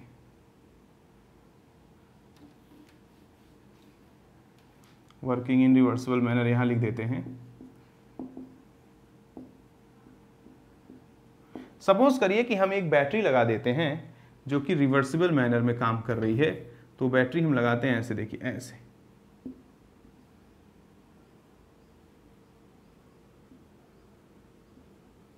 और यहां से हम क्या करते हैं, एक जॉकी वायर के थ्रू जोड़ देते हैं। अब जरा देखो, ध्यान से इस व्यवस्था को आप देखें। हमने क्या किया है, एक जॉकी वायर क्या करता है, जितना रेजिस्टेंस चाहिए उतना सर्किट में तुम डाल सकते हो। जॉकी वायर मूवमेंट करता है, ये फिजिक्स में आपको बताया गया होगा। अब बच्चों जरा देखिए, अगर ऐसी स्थिति है तो जरा देखें कि ये जो हमारा जिंक का रॉड ZnSO4 में डूबा हुआ है और ये जो हमारा कॉपर का रॉड CuSO4 में डूबा हुआ है, क्या करता है, इसकी वजह से जो करंट है, करंट की बात कर रहा हूं, I am not talking about the electron, वो करंट I ऐसे जाना चाहता है, और इस बैटरी की वजह से जो करंट है वो ऐसे जाना चाहती है। तो जब यहाँ आ जाएंगे, जरा देखो, मान लो कि इस पाथ का रेजिस्टेंस ज़्यादा है, करंट ऐसे आएगी, फिर ऐसे होकर के फिर ऐसे, फिर वापस होके ऐसे चली जाएगी। देखो यहाँ से आई, यहाँ पहुँची, तो दो रास्ते हैं, ऐसे भी आ सकती है, आगे भी जा सकती है। अगर आगे का रेजिस्टेंस ज़्यादा हो तो ऐसे आएगी और फिर वापस चली जाएगी। तो जरा देखो प्यारे बच्चों, जो ये करंट है उसका इस सेल के द्वारा जो एक्सटर्नल सेल लगा हुआ है, ई एक्सटर्नल, इसके द्वारा बहने वाली करंट इस करंट को अपोज करेगी कि नहीं करेगी? 100% करेगी, हर बच्चा देख सकता है। अगर एक्सटर्नल सेल के द्वारा बहने वाला करंट इस करंट का अपोज करेगा तो इसका मतलब my cell is now working in reversible manner, क्योंकि रिवर्सिबल मैनर का तो मतलब यही होता है कि जब ड्राइविंग फोर्स और अपोजिंग फोर्स दोनों अस्तित्व में हो। अगर इन सब का कंसंट्रेशन हम लोग 1 मोलर कर दें तो जो इसका ई सेल जनरेट होता है वो 1.1 वोल्ट होता है। तो अब जरा देखना केस 1 क्या कहता है, जरा देखो। केस 1 कहता है if E external is less than 1.1 volt, तब इस सेल की ताकत इससे ज्यादा है, और अगर इस कंडीशन में इस सेल की ताकत बाहर वाले से ज्यादा है तो किसकी दमदारी चलेगी? इस सेल की दमदारी चलेगी, और फाइनली करंट ऐसे फ्लो करेगा। ऐसे फ्लो करेगा फाइनली करंट। ठीक है, तो हम कह सकते हैं कि जिंक का क्या होगा, ऑक्सीडेशन, और कॉपर का क्या होगा, रिडक्शन। अगर केस 2 में आ जाओ, अगर केस 2 में, और यहाँ पर करंट मिलेगी, अगर केस 2 में इफ़ ई एक्सटर्नल बराबर हो जाए 1.1 वोल्ट के, तुरंत करंट जीरो हो जाएगा। क्यों करंट जीरो हो जाएगा? क्योंकि जितनी ताकत से ये इधर करंट भेजना चाहेगा उतनी ही ताकत से ये इधर करंट भेजना चाहेगा, तो फाइनल करंट कितना हो जाएगा, जीरो हो जाएगा, और reaction will stop, reaction will stop, रुक जाएगी। अगर केस 3 जरा देखो, ये सबसे इंपॉर्टेंट है, अगर ई एक्सटर्नल ग्रेटर देन 1.1 हो जाए, अरे बाप रे, सब कुछ पलट जाएगा। ई एक्सटर्नल जैसे ही 1.1 से ज़्यादा हो जाएगा तो बताओ क्या हो जाएगा, उस स्थिति में करंट तो मिलेगी, लेकिन अब कौन ताकतवर हो जाएगा, अब एक्सटर्नल बैटरी ताकतवर हो गई, यानी करंट ऐसे फ्लो करेगी केस 3 में। और करंट ऐसे तभी फ्लो कर सकती है जब जिंक का रिडक्शन होने लगे, यानी इसका Zn+2 का रिडक्शन होने लगेगा और कॉपर का क्या होने लगेगा, ऑक्सीडेशन, और कोई दूसरा चारा नहीं है, और कॉपर का क्या होने लगे, ऑक्सीडेशन। तो ये चीज़ हम एक्सटर्नल अरेंजमेंट के थ्रू करा रहे हैं, ये नेचुरल प्रोसेस नहीं है, यानी कि अपने आप नहीं होता ये तब होता है जब ई एक्सटर्नल 1.1 से क्या हो जाए, ज़्यादा हो जाए, यानी ये नॉन स्पॉन्टेनियस है। ये क्या है, स्पॉन्टेनियस है, ये तो अपने आप होता है, ये तब होता है जब ई एक्सटर्नल 1.1 से क्या हो जाए बच्चों, तो ज़्यादा हो जाए। तो जब इस तरह से कोई सेल काम करता है तो हम कहते हैं कि सेल कैसे वर्क कर रहा है, रिवर्सिबल मैनर में। क्यों रिवर्सिबल मैनर में? रिवर्सिबल प्रोसेस का हमने आपको डेफिनेशन दिया था कि ऐसा प्रोसेस जिसमें जरा सा चेंज कर दें और प्रोसेस का डायरेक्शन बदल जाए उसको बोलते हैं रिवर्सिबल प्रोसेस। तो मेरे प्यारे बच्चों देखो, जरा सा ही चेंज किया हूं, 1.1 से छोटा था तो ये हो रहा था, 1.1 के बराबर हो गया तो ये स्थिति आ गई, और 1.1 से ज़्यादा हो गया बच्चों, तो 1.1 से ज़्यादा होते ही सब कुछ पलट गया, सारी कहानी बदल गई। 1.1 से ज़्यादा होते ही सारी कहानी बदल गई, और सारी कहानी बदल के उल्टा करा दिया, यानी कि प्रोसेस का डायरेक्शन ही बदल गया, और जरा सा चेंज होते ही प्रोसेस का डायरेक्शन बदल गया, जो इस बात को प्रूफ कर रहा है कि ये पूरा का पूरा जो सेल है वो रिवर्सिबल मैनर में काम कर रहा है। और जब कोई सेल रिवर्सिबल मैनर में काम करता है तो उसी वक्त उस सेल से मैक्सिमम वर्क लिया जा सकता है relative to all other conditions. क्यों? क्योंकि यहाँ इसको एक सेल अपोज करने वाला है। इस स्थिति में ये सेल जो परफॉर्मेंस देगा, जो वर्क करेगा, वो इस सेल का मैक्सिमम वर्क होगा। उम्मीद करता हूँ कि आपको ये बातें समझ में आई होंगी, अच्छे से आप इन चीज़ों को होल्ड कर पाए होंगे। तो आगे बच्चों हम लोग बात करेंगे relation between equilibrium constant and E naught cell. Naught जहां लग जाए वहां जान लेना ये 25 degree centigrade temperature, 1 atmospheric pressure या 1 मोलर कंसंट्रेशन पे नापा गया सेल पोटेंशियल है। तो हमसे कह रहा है कि इक्विलिब्रियम कांस्टेंट और ई नॉट सेल के बीच में अगर कोई रिलेशन है तो बताओ। तो जरा देखो, ये एक रिलेशन आप सभी बच्चे जानते होंगे कि del G is equals to del G naught plus RT ln Q, जहाँ पर Q जो है वो रिएक्शन क्यूसेंट होता है। ये आप पढ़ते हैं 11th के केमिकल इक्विलिब्रियम में, आगे आपको पढ़ाऊंगा भी। रिएक्शन क्यूसेंट का यूज़ होता है किसी भी रिवर्सिबल रिएक्शन के डायरेक्शन को प्रेडिक्ट करने के लिए। तो बच्चों अगर हम इक्विलिब्रियम की बात करें तो एट इक्विलिब्रियम del G है वो 0 के बराबर हो जाता है, और जो Q है वो K के बराबर हो जाता है। तो हम लोग कह सकते हैं कि 0 is equals to del G naught plus RT ln K। यहाँ से हम बोल सकते हैं कि del G naught is equals to -RT ln K। अब जान लो ln का मतलब होता है बेस E है, log का मतलब होता है बेस 10 है। अगर कोई चीज़ बेस ई से बेस 10 में कन्वर्ट किया जाए तो 2.303 से मल्टीप्लाई किया जाता है, तभी वो करेक्ट माना जाएगा।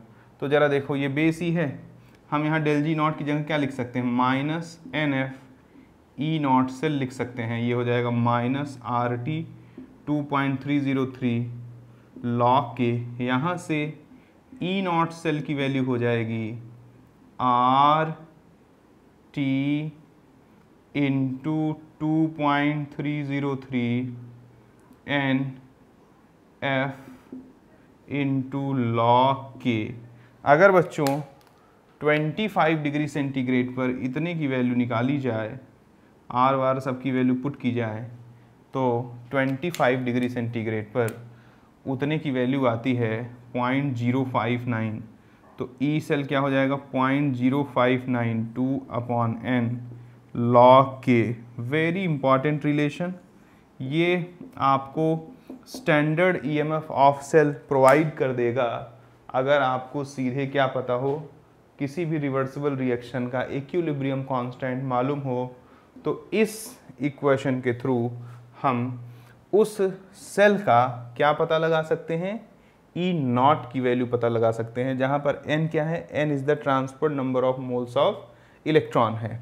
अब बच्चों आगे चलते हैं, तो एक बात तो तुम बहुत अच्छे से जान लेना कि चाहे इलेक्ट्रोड पोटेंशियल की बात हो, चाहे सेल पोटेंशियल की बात हो, ये दोनों चीज़ें तीन बातों पर डिपेंड करती हैं। बहुत गौर से सुनना, आगे क्या कहने वाला हूँ कि इलेक्ट्रोड पोटेंशियल, किसी इलेक्ट्रोड का इलेक्ट्रोड पोटेंशियल हो या किसी सेल का सेल पोटेंशियल हो, दे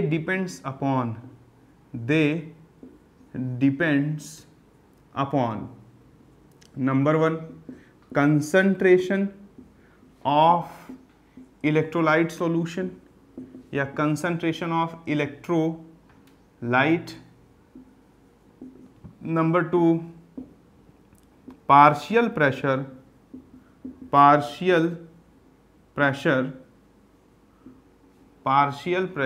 ऑफ इलेक्ट्रोलाइट, और पार्शियल प्रेशर तब यूज होता है जब वो गैस होते हैं। नंबर 3 हो जाता है टेम्परेचर ऑफ सॉल्यूशन। किसी भी इलेक्ट्रोड का जो इलेक्ट्रोड पोटेंशियल है या किसी सेल का जो सेल पोटेंशियल है, वो इलेक्ट्रोलाइट के कंसंट्रेशन, गलती से इलेक्ट्रोलाइट अगर गैस वगैरह है तो उसके पार्शियल प्रेशर पर, और साथ साथ में टेम्परेचर, इन तीन बातों पर डिपेंड करता है। तो इन तीन बातों पर अगर कोई चीज़ डिपेंड करेगा, तो मान लो कि एक वैज्ञानिक पाकिस्तान में बैठा था, बहुत घटिया मुल्क है, एक वैज्ञानिक इंडिया में बैठा था, एक वैज्ञानिक अमेरिका में बैठा था। अगर पाकिस्तान वाला वैज्ञानिक, जो कि अखंड मूर्ख होगा, जिंक के रॉड को ZnSO4 में डुबोया, और मेरे प्यारे बच्चों क्या कर दिया, जिंक के रॉड को ZnSO4 में डुबो करके उसने क्या किया, उसने यहाँ पर 1 मोलर कंसंट्रेशन का इस्तेमाल किया।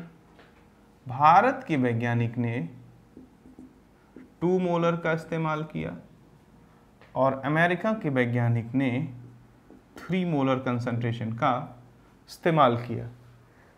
और फिर सभी लोगों ने इसका इलेक्ट्रोड पोटेंशियल निकाला, सपोज करो 25 डिग्री पर, 25 डिग्री पर। तो इसकी वैल्यू अगर x आ रही होगी तो इसको y आएगी, इसकी z आएगी। तीनों लोग फ़ोन करेंगे एक दूसरे को, और कॉल पे जब बात करेंगे तो पता लगेगा कि पाकिस्तान वाला बोलेगा भैया मेरा तो x आ रहा है, भारत वाला बोलेगा भैया मेरा तो y आ रहा है, अमेरिका वाला बोलेगा अरे यार मेरा तो z आ रहा है। यानी कि एक ही इलेक्ट्रोड का 3 इलेक्ट्रोड पोटेंशियल आ गया। इस तरह से समस्या खड़ी हो जाएगी और साइंटिफिक कम्युनिकेशन बाधित होगा, प्रॉब्लम फील करेगा। और जब साइंटिफिक कम्युनिकेशन में प्रॉब्लम होगी तो वैज्ञानिकों ने कहा कि सुनो, अब कोई मूर्खता नहीं करेगा, कोई भी बेवकूफ़ी नहीं करेगा। जो भी इलेक्ट्रोड पोटेंशियल नापा जाएगा वो नापा जाएगा at standard state at standard state का मतलब क्या हो गया, अगर इलेक्ट्रोलाइट है तो 25 degree centigrade temperature 1 molar concentration, अगर गैस है इलेक्ट्रोलाइट तो 25 degree centigrade temperature 1 atmospheric pressure. जैसे ही कंसंट्रेशन कांस्टेंट करोगे और फटाफट सबकी वैल्यू क्या आ जाएगी, अगर इसकी x थी तो इसकी भी x, इसकी भी x, तीनों लोग आपस में बात करेंगे, कहेंगे भैया जिंक का इलेक्ट्रोड पोटेंशियल मेरे यहाँ भी x आ रहा है, तुम्हारे यहाँ भी x आ रहा है और तुम्हारे यहाँ भी x आ रहा है, यानी ठीक है। इस तरह से साइंटिफिक कम्युनिकेशन सही तरीके से चलेगा। जैसे अगर 1 मीटर चाहे यहाँ लो चाहे अमेरिका चाहे अफ्रीका, 1 मीटर तो 1 मीटर ही होगा ना, क्योंकि वैज्ञानिकों ने एक फिक्स लेंथ को 1 मीटर बोल रखा है। ये नहीं कि अमेरिका का 1 मीटर भारत का 4 मीटर हो जाएगा, भारत का 4 मीटर पाकिस्तान का 10 मीटर हो जाएगा, ऐसा नहीं। 1 मीटर हर जगह यूनिफॉर्म लेंथ को इंक्लूड करके रखता है प्यारे बच्चों। तो उम्मीद करता हूँ कि आप समझ पाए होंगे। मैंने बोला है कि इलेक्ट्रोड पोटेंशियल हो या सेल पोटेंशियल हो, ये जो है क्या होता है, ये 3 बातों पे डिपेंड करता है। वो 3 बातें क्या क्या होती हैं, सॉल्यूशन का कंसंट्रेशन, यदि इलेक्ट्रोलाइट गैस है तो उसका पार्शियल प्रेशर, और तीसरी बात जो है वो है टेम्परेचर। इसलिए हम इसको हमेशा स्टैंडर्ड स्टेट पे कैलकुलेट करते हैं। अब एक बात और बता देता हूँ, थोड़ा दिल को थाम के सुनना। किसी भी अकेले इलेक्ट्रोड का इलेक्ट्रोड पोटेंशियल कभी भी कैलकुलेट नहीं किया जा सकता है। आज भी विज्ञान इतना डेवलप हो गया है, फिर भी हम किसी भी इलेक्ट्रोड का इलेक्ट्रोड पोटेंशियल अकेले का नहीं कैलकुलेट कर सकते। हमारे पास पोटेंशियल डिफरेंस कैलकुलेट करने का साधन है, इलेक्ट्रोड पोटेंशियल कैलकुलेट करने का साधन नहीं है। तो आप मुझसे क्रॉस क्वेश्चन में पूछ सकते हो, सर फिर आप यहाँ इलेक्ट्रोड पोटेंशियल क्यों चिल्ला रहे हैं। जब भी मैं बोलूँगा किसी का इलेक्ट्रोड पोटेंशियल, तो हमेशा जान लेना कि वो कैलकुलेट किया गया है विद रिस्पेक्ट टू हाइड्रोजन। याद रख लेना, ये बात बहुत गंभीर बात है, आगे समझाऊंगा भी। आज जान लो, किसी भी इलेक्ट्रोड का इलेक्ट्रोड पोटेंशियल नहीं कैलकुलेट किया जा सकता, हम सिर्फ और सिर्फ पोटेंशियल डिफरेंस कैलकुलेट कर सकते हैं। आप मुझसे पूछ सकते हो कि सर फिर आप इलेक्ट्रोड पोटेंशियल का नाम यहाँ क्यों ले रहे हैं, तो जान लो कि एक्चुअली इलेक्ट्रोड पोटेंशियल नहीं, ये potential difference with respect to hydrogen है।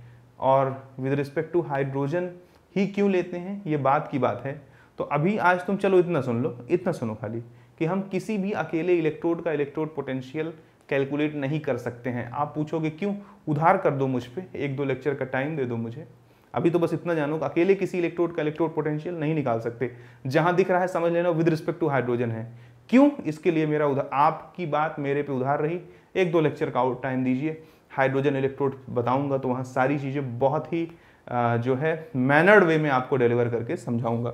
बच्चों अगर इतनी बात आपको समझ में आ गई, तो अभी तो हमने डिपेंडेंसी देखा है।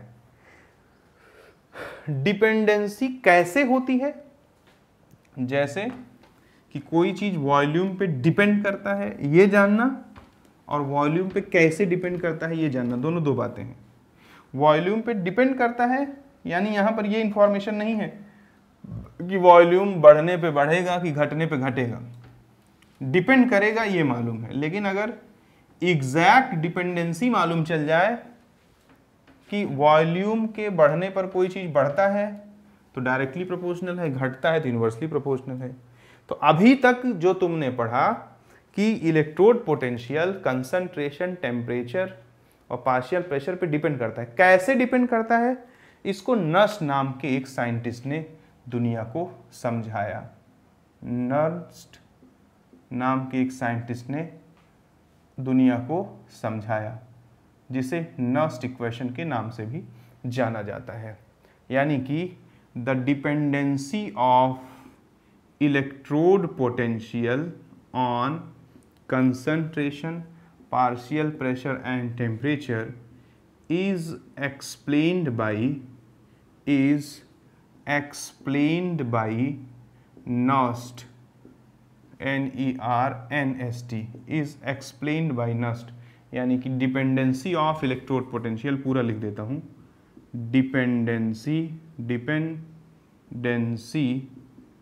Of electrode potential on concentration, pressure and temperature is explained by Nernst। कैसे नर्स्ट ने एक्सप्लेन किया, देखो डेल जी जो होता है बच्चों, वो होता है किसके बराबर, डेल जी होता है del G naught plus R T ln k के बराबर होता है।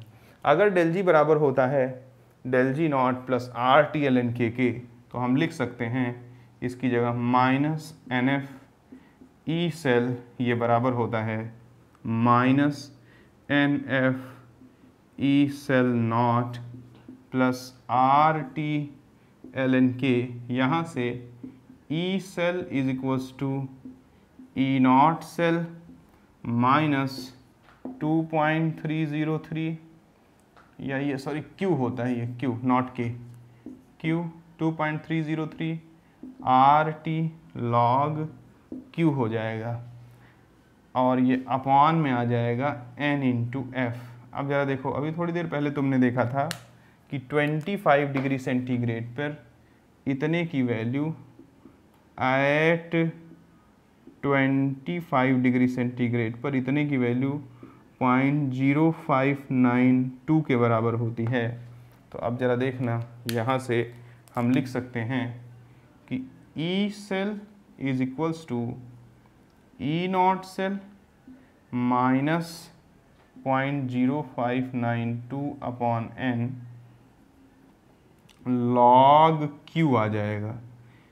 ये है नस्ट इक्वेशन। इसके क्या यूजेस हैं, इसके हमारे लाइफ में या हमारे सिलेबस में क्या बेहतरीन यूजेस हैं, इन सारी चीज़ों पे हम एक एक करके डिस्कस करते हैं। सबसे पहले क्यू जान लीजिए। क्यू क्या है?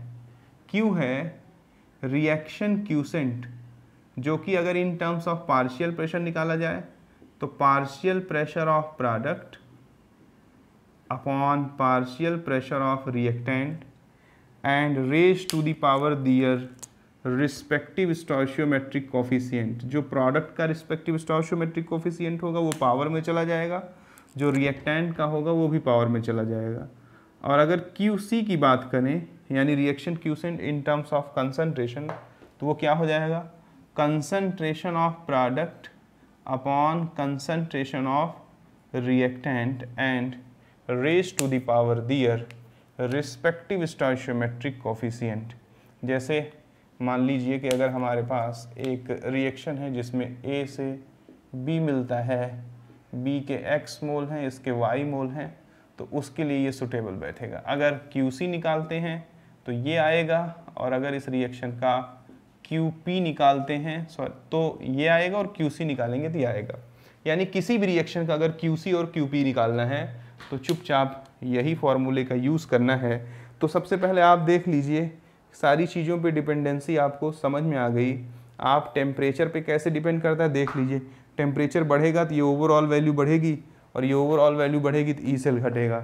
यानी कि टेम्परेचर पर जो सेल पोटेंशियल है वो टेम्परेचर के बढ़ने से सेल पोटेंशियल घटता है। रही बात कंसंट्रेशन की, तो ये मैं आपको समझाता हूँ। जैसे मान लीजिए कि यहाँ से हम लोग अगर देखते हैं तो मान लीजिए कि हमारे पास एक रिएक्शन है, सपोज करिए, और वही रिएक्शन ले लेता जो हम लोग बार बार लेते हैं।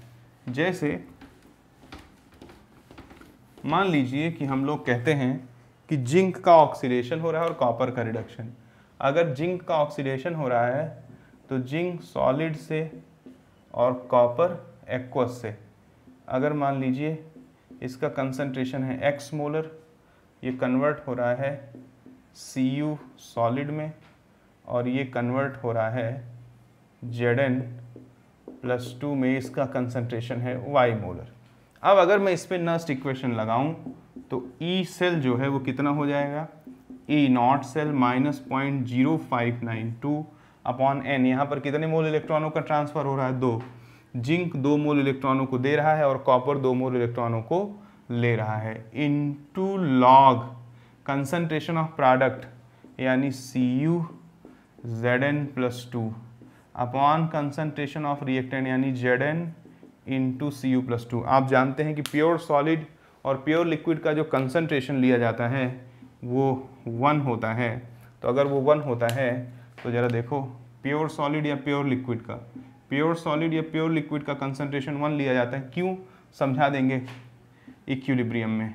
ई cell is equals to E naught cell minus 0.0592 upon 2 log. इधर ज़रा देखिए, इनकी जगह 1 हो जाएगा, 1 हो जाएगा तो लॉग Zn+2 अपॉन Cu+2, या हम इसको ये भी लिख सकते हैं E0 सेल -0.0592 लॉग, ये ऑक्सीडेशन है यानी कि ऑक्सीडेशन, और ये रिडक्शन है यानी कि रिडक्शन, या सीधे इनकी वैल्यू भी पुट कर सकते हो। कंसंट्रेशन ऑफ Zn+2 कितना है y upon concentration of Cu+2 कितना है या x। यहाँ से अगर इतनी बातें आपको समझ में आती हैं तो एक चीज़ और बता देता हूँ, अगर कंसंट्रेशन ऑफ ऑक्सीडेशन और कंसंट्रेशन ऑफ रिडक्शन ये दोनों बराबर हो जाएं तो ज़रा देखो, लॉग ऑक्सीडेशन अपॉन रिडक्शन, इसकी वैल्यू 0 हो जाएगी क्योंकि ये 1 हो जाएगा और log 1 की वैल्यू 0 होती है, और जब इसकी वैल्यू 0 हो जाएगी तो E cell is equals to E0 cell हो जाएगा। यानी कि कब, जब ऑक्सीडेशन और रिडक्शन के कंसंट्रेशन यूनिफॉर्म हो, उस कंडीशन में नापा गया सेल पोटेंशियल ही स्टैंडर्ड सेल पोटेंशियल कहलाता है। ये भी हम लोग कह सकते हैं। From Nernst equation it is prove that कि E cell is equals to E0 cell when concentration of oxidation is equals to concentration of reduction. Means in case of equal concentration of oxidation and reduction, the calculated E cell is nothing but E0 of the cell. यानी कि equal concentration के case में जो E cell calculate किया जाएगा वही हमारा E0 cell होगा बच्चों। अगर वो समझ में आया तो बहुत अच्छी बात, और नहीं समझ में आया तो बहुत गलत बात। अब इसका एप्लीकेशन हम लोग देखते हैं। इसका एप्लीकेशन बहुत धड़ल्ले से देखेंगे। मान लीजिए कि मैं आपको कहता हूँ कि हमारे पास ये 5 इक्वेशन दिए गए हैं, इन पांचों इक्वेशन के लिए आप नस्ट इक्वेशन का इस्तेमाल करिए। जैसे मान लीजिए कि हमें दिया हुआ है, सबसे पहले दिया है कि zinc is converted into Zn+2 double vertical line, Ag plus is converted into Ag+2, इसका कंसंट्रेशन C1, इसका C2। देख लो इसका मतलब क्या होता है। जो डबल वर्टिकल लाइन है ये सॉल्ट ब्रिज को रिप्रेजेंट करता है, इसकी बाईं तरफ जो भी कुछ लिखा हो लेफ्ट हैंड साइड पर वो एनोड होता है, इसकी दाईं तरफ जो भी कुछ लिखा हो राइट हैंड साइड पर वो कैथोड होता है। अब जरा देखिए, इसी तरह से मैं कई सेल रिप्रेजेंट कर देता हूँ। जैसे कि मान लीजिए कि कहीं लिखा है कि Al गिव्स Al+3, यह है C1 डबल वर्टिकल लाइन, यहाँ दिया है Zn+2 is converted into Zn, यहाँ लिखा है C2। मान लीजिए कहीं दिया है कि iron is converted into Fe+3 double vertical line, H plus is converted into hydrogen, यहाँ पार्शियल प्रेशर P दिया है और यहाँ कंसंट्रेशन C2, यहाँ कंसंट्रेशन C1। और मान लीजिए कोई चौथा इक्वेशन हमारे सामने नोन है जिसमें लिखता है कि जो है, मान लीजिए कि Ag gives Ag plus double vertical line, Hg+2 gives Hg, ये C1 ये C2। इन चारों इक्वेशन में हमें कह रहा है कि नस्ट इक्वेशन अप्लाई करो। तो नस्ट इक्वेशन को लगाना तो बहुत आसान है। नस्ट इक्वेशन होता है E cell is equals to E0 cell minus 0.0592 upon n log Q। Q मिल जाते ही सब कुछ हो जाएगा। तो सबसे पहले यहाँ नेट सेल रिएक्शन लिखो। नेट सेल रिएक्शन अगर हम लिखेंगे केस 1 में तो नेट सेल रिएक्शन क्या हो जाएगा, जिंक का ऑक्सीडेशन हो रहा है यानी zinc is converted into Zn+2 by removal of 2 electron. ये एनोड पे हो गया, this is the anode reaction, ये एनोड पे हुआ।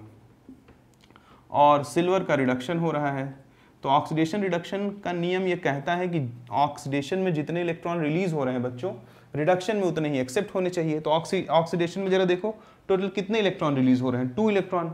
तो रिडक्शन के दौरान कुल कितने एक्सेप्ट होने चाहिए, टोटल 2 इलेक्ट्रॉन एक्सेप्ट होने चाहिए। तो 2 मोल ले लो, इसको 2 मोल ले लोगे, 2 इलेक्ट्रॉन एक्सेप्ट कराओगे तो 2 मोल सिल्वर बन जाएगा।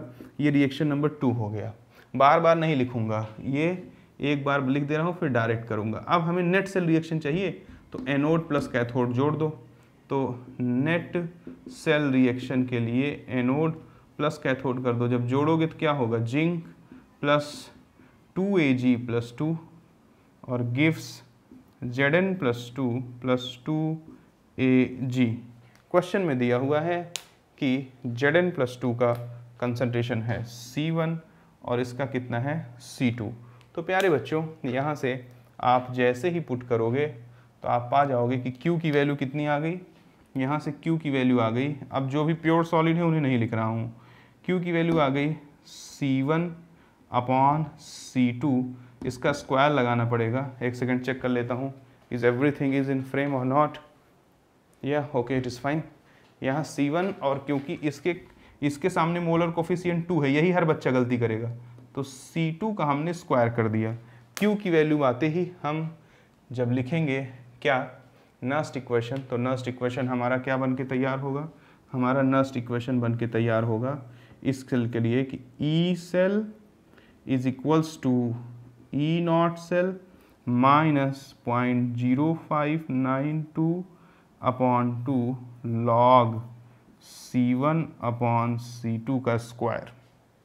ये देख लीजिए, हमने इक्वेशन नंबर 1 पे नस्ट इक्वेशन अप्लाई किया तो वो क्या बन गया, E cell is equals to E naught cell minus 0.0592 upon 2 log C1 upon C2 का स्क्वायर। अब बाकियों में मैं इतना लंबा चौड़ा नहीं करूँगा, डायरेक्ट लिखूँगा ऑक्सीडेशन और रिडक्शन को।